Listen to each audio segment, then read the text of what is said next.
তো বন্ধুরা দেখো, থালাগুলো অপেক্ষা করছে কখন ওদের পাতে ভাত পড়বে। তো আজকে আর তোমাদের সামনে থালা সাজিয়ে নিয়ে আসলাম না, তো এইভাবে রেসিপিগুলো দেখাচ্ছি। তো এই হলো গরম গরম ভাত, আর আজকে আমাদের মঙ্গলবার, নিরামিষ। তো নিরামিষ রান্না। এইটা হলো আদা বাটা জিরে বাটা দিয়ে কচু গাঁঠি আর আলু দিয়ে তরকারি, একটু টমেটো দিয়েছি। আর এটা হলো কাঁকরোল ভাজা, বেগুন ভাজা আর সাথে লঙ্কা ভাজা। আর ওটা হচ্ছে আমাদের নুন, নিরামিষি নুন।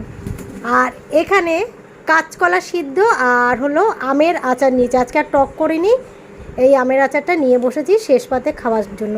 আর লঙ্কা দুটো দেখেছো আমি সাজিয়ে রেখেছি। তো যাই হোক, নিরামিষ খাবার একটু আচার হলে ভালোই লাগে। তো এই হলো আমাদের আজকের রেসিপি। আর এই থালাগুলো অপেক্ষা করছে, থালাগুলো একটু পূর্ণ করে দিই সব কটাতে। তোমরাও দেখো, খুব তাড়াতাড়ি করে দিচ্ছি। তো ওরা অপেক্ষা করছে এতক্ষণ ধরে। তো চলো, টাটা।